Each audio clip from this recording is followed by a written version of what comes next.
ତେଣୁ ଦେଖନ୍ତୁ ଏ ଦୁନିଆଟା, ଏ ବିଶ୍ୱଟା, ଏ ଜୀବନଟା କେବଳ ଯୋଗମୟ। ବିନା ଯୋଗରେ ସେ ସ୍ଥିତି, ସେ ଅବସ୍ଥା କାହାର ହୁଏ ନାହିଁ। ଆତ୍ମବୋଧ ଅବସ୍ଥା, ଆତ୍ମ ଉପଲବ୍ଧି ହୁଏ ନାହିଁ। ବିନା ଯୋଗରେ ଏ ଜୀବନଟା ନାହିଁ। ଯୋଗ ଶବ୍ଦର ଅର୍ଥ ଯୁକ୍ତ ହେବା, ମିଳନ ହେବା ବା ଏକତ୍ୱ ଭାବ ଆସିବା।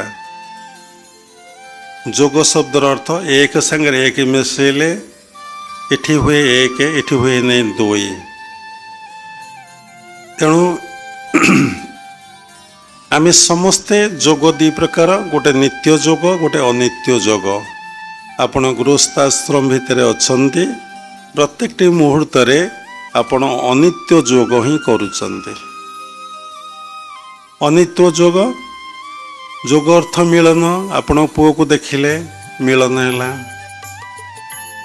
ସ୍ତ୍ରୀକି ଦେଖିଲେ ମିଳନ ହେଲା, ବନ୍ଧୁକୁ ଦେଖିଲେ ମିଳନ ହେଲା। ଯେକୌଣସି କାମ କଲେ କାମ ସହିତ ଆପଣଙ୍କର ମିଳନ ହେଲା। ସବୁବେଳେ ଅନିତ୍ୟ ଯୋଗ ଚାଲିଛି।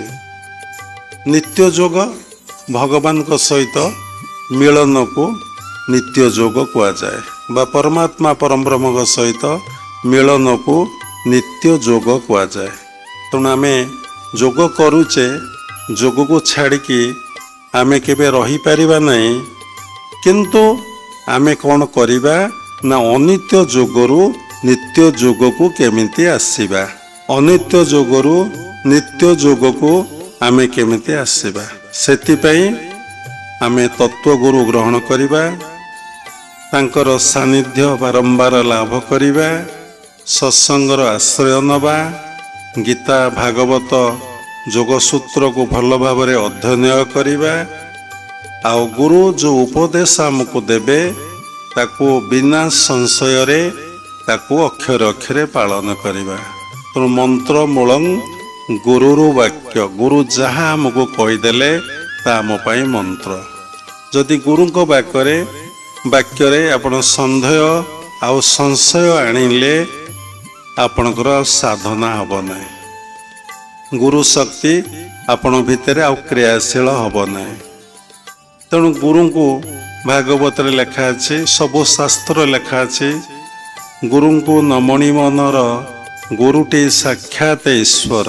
ଗୁରୁ ହେଉଛନ୍ତି ସାକ୍ଷାତ ଈଶ୍ୱର। ମୁହିଁ ବସଇ ଗୁରୁ ଦେହେ ମୋ ତୁ ଗୁରୁ ଭିନ୍ନ ନୁହେଁ, ଏଘେନି ଗୁରୁ ଭଗବାନ ସେ ନୁହନ୍ତି ମନୁଷ୍ୟ ସମାନ। ତେଣୁ ଆପଣ ଗୁରୁ ପାଖରେ ଯଦି ସନ୍ଦେହ ସଂଶୟ ଆସିଲେ, ଗୁରୁ ଆଉ ଭଗବାନ ଅଭିନ୍ନ, ଗଡ୍ ଇଜ୍ ଗୁରୁ, ଗୁରୁ ଇଜ୍ ଗଡ୍। ତେଣୁ ଅଭିନ୍ନ ଭାବ ଆପଣ ଆଣିଲେ, ମୋ ଭିତରେ ଗୁରୁ ଆତ୍ମା ରୂପରେ ବା ପ୍ରାଣ ରୂପରେ ଅଛନ୍ତି, ଏଇ ବୋଧ ଆପଣ ଭିତରେ ଆସିଲେ ଆପଣ ଭିତରେ ଗୁରୁ ଶକ୍ତି କ୍ରିୟାଶୀଳ ହେବ, ଆପଣ ସାଧନାରେ ଆଗେଇ ଯିବେ। ତେଣୁ ଯେଉଁ ଉପଦେଶ ଦେଲେ ସେ ଉପଦେଶକୁ ଆପଣ ପାଳନ କରିବା ପାଇଁ ଚେଷ୍ଟା କରିବେ। ସବୁ କ୍ଷେତ୍ରରେ ନିଷ୍ଠା ଦରକାର। ବିନା ନିଷ୍ଠାରେ ସାଧନାରେ କେହି କେବେ ଉପଲବ୍ଧି କରିବେ ନାହିଁ। ଖାଲି ଯୋଗ ଅଭ୍ୟାସ କରିବାଟା ବଡ଼ କଥା ନୁହେଁ, ଯୋଗ ଅଭ୍ୟାସ ସହିତ ଆପଣଙ୍କର ଭକ୍ତି ଭାବଟା ଥିବା ଦରକାର। ଯଦି ଭକ୍ତି ଭାବ ଆପଣଙ୍କ ଭିତରେ ନାହିଁ, ଖାଲି ଯୋଗ ଅଭ୍ୟାସ କଲେ ଆପଣଙ୍କ ଭିତରେ ସାଧନାରେ ସିଦ୍ଧି ଲାଭ କରିପାରିବେ ନାହିଁ। ସିଦ୍ଧି ଅର୍ଥ ସକ୍ସେସ୍, ସିଦ୍ଧି ଅର୍ଥ କୋମଳତା। ଆପଣ ଦେଖନ୍ତୁ, ଆମେ କହୁଛେ ଏ ପରିବାଟା ସିଝି ଯାଇଛି, ଅର୍ଥାତ୍ କ'ଣ ହେଇଛି, ପୁରା ନରମ ହେଇଯାଇଛି, ପୁରା କୋମଳ ହେଇଯାଇଛି, ସବୁ ପରିବା ସହିତ ମିଶି ଯାଇଛି। ତେଣୁ ସାଧନା କଲେ ଲୋକଙ୍କ ଭିତରେ କୋମଳତା ଆସେ, ନମ୍ରତା ଆସେ, ବିନୟ ଭାବ ଆସେ। ସାଧକ ସବୁରି ଭିତରେ ମିଶିଯାଏ, ଆଉ ସବୁରି ଭିତରେ ସେ ଆତ୍ମସତ୍ତାକୁ ଉପଲବ୍ଧି କରେ।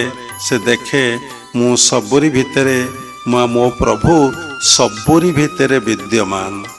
ତେଣୁ ଗୀତାର 8ମ ଅଧ୍ୟାୟରେ ଲେଖା ଅଛି, ପ୍ରୟାଣ କାଳେ ମନସା ଚଳନା ଭକ୍ତା ଯୁକ୍ତ ଯୋଗ ବଳେନଶ୍ଚୈବ। ଭକ୍ତି ମାର୍ଗ ଦ୍ୱାରା, ଯୋଗ ମାର୍ଗ ଦ୍ୱାରା ତୁମ ଗର୍ଭରେ ବା ମୋ ସହିତ ଲୀନ ହୋଇପାରିବୁ। ବହୁ ସାଧକ ଅଛନ୍ତି ଯୋଗ ମାର୍ଗ ଅଭ୍ୟାସ କରନ୍ତି, ଭକ୍ତି ମାର୍ଗକୁ ଛାଡ଼ି ଦିଅନ୍ତି। ସେମାନେ କିଛିଟା ସିଦ୍ଧି ଲାଭ କରନ୍ତି, କିନ୍ତୁ ତାଙ୍କ ଭିତରେ ସେଇ କୋମଳତା, ସେଇ ନମ୍ରତା, ସେଇ ବିନୟ ଭାବ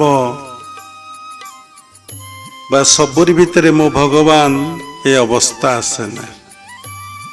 ତେଣୁ ଜ୍ଞାନ ଭକ୍ତିକୁ ନେଇ ଆମକୁ ସାଧନା କରିବାକୁ ପଡ଼ିବ। ଆମେ ଗୁରୁଙ୍କୁ ଭଲ ପାଉଛେ, ଗୁରୁଙ୍କ ଠାରୁ ସାଧନା ଶିଖିଛେ, କିନ୍ତୁ ଗୁରୁଙ୍କ ପ୍ରତି ଆମର ଶ୍ରଦ୍ଧା ନାହିଁ, ବିଶ୍ୱାସ ନାହିଁ, ଭକ୍ତି ନାହିଁ।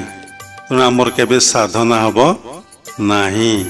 ତେଣୁ ଗୁରୁଙ୍କ ପ୍ରତି ଶ୍ରଦ୍ଧା କ'ଣ, ବିଶ୍ୱାସ କ'ଣ, ଭକ୍ତି କ'ଣ, ଆପଣ ତାକୁ ଭଲ କି ବୁଝିବାକୁ ପଡ଼ିବ। ତେଣୁ ଶ୍ରଦ୍ଧା ବିଶ୍ୱାସ ଦୁଇଟାକ ଏକା କଥା। ଶ୍ରଦ୍ଧା ଥିଲେ ବିଶ୍ୱାସ ଆସିବ, ବିଶ୍ୱାସ ଆସିଲେ ଶ୍ରଦ୍ଧା ମଧ୍ୟ ଆସିବ। ତେଣୁ ଶ୍ରଦ୍ଧାଟା ହେଉଛି ଫାଷ୍ଟ। ତେଣୁ ଆଦୌ ଶ୍ରଦ୍ଧା, ତତ୍ପର ସାଧୁସଙ୍ଗ, ତତ୍ପର ସାଧନା, ତତ୍ପର ସିଦ୍ଧି।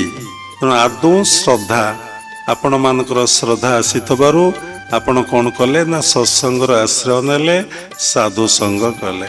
ତତ୍ପର ସାଧନା, ଯାହା ଶିଖିବେ ଗୁରୁଙ୍କ ପାଖରୁ ବା ସାଧୁଙ୍କ ପାଖରୁ ତାକୁ ଅଭ୍ୟାସ କରିବାକୁ, ପ୍ରାକ୍ଟିସ୍ କରିବାକୁ ସାଧନା କହନ୍ତି।